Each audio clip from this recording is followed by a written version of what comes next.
से बोलिए बाबा काल भैरव और काशी विश्वनाथ की जय। कहते हैं मंदिर के इस शिखर को देख के भक्त जो भी मनोकामना करते हैं उनकी मनोकामना बाबा जरूर पूरी करते हैं। तो आज हम आपको लेके आ गए हैं बनारस की गलियों में। यहाँ पे हम दिखाएंगे आपको बनारस की डेलीकेसी और लाइफस्टाइल और कराएंगे बाबा जी के दर्शन। तो हम आ गए थे Kolkata to Banaras by flight, और क्योंकि हमने सेम डे टिकट की थी तो हमारा 9,500 पर हेड लगा था। लेकिन अगर आप पहले से टिकट बुक करते हैं तो 4 से 5,000 में हो जाएगा। Hello guys, welcome to Kashi Vishwanath in Banaras. तो फ्लाइट लैंड होते ही हमने सबसे पहले अपनी लगेज पिक करी। उसके बाद हम चले गए टैक्सी स्टैंड पे टैक्सी बुक करने के लिए। लेकिन यहाँ पे टैक्सी वाले 800, 1000 ऐसे फीस बता रहे थे। तो हमने बुक करी ओला से 600 में टैक्सी काशी विश्वनाथ के लिए। और यहाँ पे हम काशी का एयरपोर्ट छोड़ दिए और ओला पकड़ लिए काशी जाने के लिए। तो एयरपोर्ट से आपको काशी जाने में लगभग 1 घंटा लगता है। और ये देखिए यहाँ पे काशी का स्वाद हर जगह लिखा मिलेगा आपको। और वहाँ पे मिलेगा क्या आपको, गर्मा गर्म रबड़ी, मक्खन मलाई और जलेबी और पूरी कचौरी। ये यहाँ की फेमस खाने की आइटम्स है। और ये इधर आपको कुछ रूम्स और धर्मशाला मिल जाएंगे जिसमें 500 से शुरू करके आपको 1000, 5000 तक के आप डिफरेंट टाइप्स ऑफ रूम अपने लिए चुन सकते हो। और यहाँ पे शाम को अगर आप दर्शन करते हो तो आपकी आधे घंटे में दर्शन हो जाएगी। और सुबह दर्शन करते हैं तो 1.5 से 2 घंटे की लाइन में आपको लगना पड़ेगा। यहाँ पे घाट से नहा के जाने के लिए अलग अलग गेट लगे हुए हैं जो कि मंदिर में खुलते हैं। आप किसी भी गेट से जा सकते हो जो आपके घाट के नज़दीक हो। तो हमने यहाँ पे एक नाइट स्टे किया था, इसलिए हमने भी लिया एक 1200 का रूम। और वहाँ पे अपना लगेज रखने के बाद हम चले गए बाबा जी के दर्शन करने के लिए। और यहाँ पे आपको रोड साइड में बहुत सारी दुकानें मिल जाएंगी जहाँ से आप प्रसाद ले सकते हो और जूता चप्पल रख सकते हो। मोबाइल रखने के लिए आपको यहाँ पे लॉकर अवेलेबल हो जाती है जिनकी अलग से कोई भी चार्जेस नहीं होती है, आपके प्रसाद में ही वो इंक्लूडेड होता है। और ये है यहाँ काशी विश्वनाथ टेम्पल का ट्रस्ट। यहाँ पे आप VIP दर्शन के लिए 300 रुपया पर हेड दे के VIP में दर्शन कर सकते हो। और आप जल्दी से 10-15 मिनट में दर्शन करके आ जाओगे। लेकिन हम तो मैंगो पीपल है तो हम आम आदमी के तरह ही लाइन में लग के दर्शन लिए। और क्योंकि हमने रात को दर्शन किया था तो आधे घंटे में हमारी दर्शन भी हो गई। और यहाँ पे काशी विश्वनाथ में मोबाइल तो अंदर अलाउ नहीं है, तो मंदिर की ऊपरी इमेजेस मैंने आपसे शेयर की है। वैसे तो ये मंदिर 2021 में ही रिनोवेट किया गया था मोदी जी द्वारा।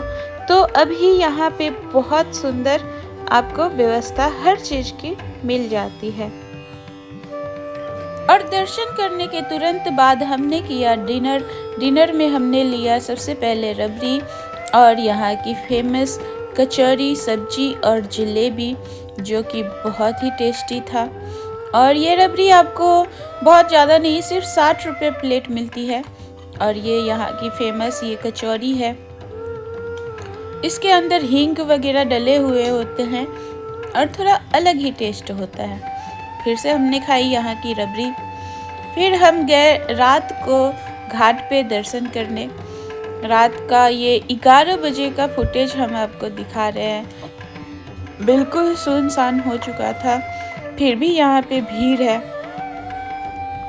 गार्ड्स हमेशा 24 घंटे यहाँ पे तैनात रहते हैं क्योंकि भक्त कभी भी आते हैं, डुबकी लगाते हैं। और ये यहाँ पे एक साधु अपना योग तपस्या में लीन थे और ये हमारे श्रेयांश सर्दी में मस्ती कर रहे थे। इतनी रात की शांति में भी गंगा माँ की शांति को महसूस करना और इस वातावरण में लीन हो जाना अलग ही अनुभव था। यहाँ से उठ के जाने का मन नहीं कर रहा था। और ये बाबा जी इतनी रात को भी टीका लगा रहे हैं हमारे श्रेयांश को। यहाँ पे आप चाहो या ना चाहो, कोई भी अगर आपका मत्था खाली देखेगा तो इसमें टीका लगा देते हैं। तो इतनी रात को बाबा जी ने टीका लगा दिया था हमें और हम तो अब गए अपने रूम पे, रेस्ट किए। और नेक्स्ट डे हम लोग मॉर्निंग में गए, थोड़ा सा घाट पे घूमे फिरे और घाट की सुंदर वातावरण को अपने यादों में बसाते हुए और अपनी जहन में उतारते हुए हमने काशी से अलविदा लिया। और यहाँ की सुंदर मनोरम दृश्य को देखते हुए हमने फैसला लिया है हम दोबारा यहाँ पे आएंगे, विजिट करेंगे, दर्शन करेंगे।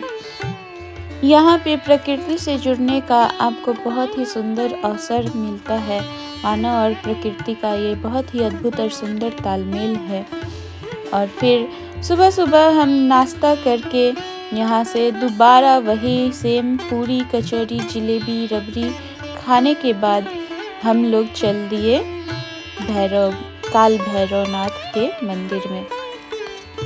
और ये थी हमारी सुबह की नाश्ता।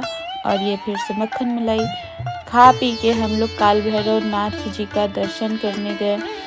वैसे तो बाकी दर्शनार्थी बिना खाए पिए जाते हैं, लेकिन हम थोड़ा बाबा के ज़्यादा लाडले हैं तो हमने खा पी के दर्शन किए हैं मस्त आराम से। फिर बाबा जी के दर्शन करके हम खुशी खुशी यहाँ से चल दिए अयोध्या के लिए बस पकड़ने। तो यहाँ से अयोध्या की बस जाती है जिसमें आपको कम से कम 6 से 7 घंटे लगेंगे, उससे ज़्यादा भी लग सकते हैं। तो सबसे पहले हमने बस स्टैंड जाने के लिए बुक करी थी एक टोटो रिक्शा, जो कि वहाँ पे इलेक्ट्रॉनिक रिक्शा आपको बहुत सारी मिल जाती है। फिर वहाँ से हमने बस पकड़ी, तो बस से यहाँ पे लेता है 600 पर हेड टिकट। तो हम यहाँ से रवाना हो गए अयोध्या के लिए। रास्ते में हमने ये कचौरी पूरी खाई और 7 से 8 घंटे में हम अयोध्या पहुँच गए थे। और वहाँ पे हम बस पकड़े कम से कम 2:30 बजे दोपहर में और पहुँचे थे वहाँ पे रात को 8 बजे। तो मिलते हैं आपसे नेक्स्ट अयोध्या के ब्लॉग में। कंटिन्यू रहिए हमारे चैनल।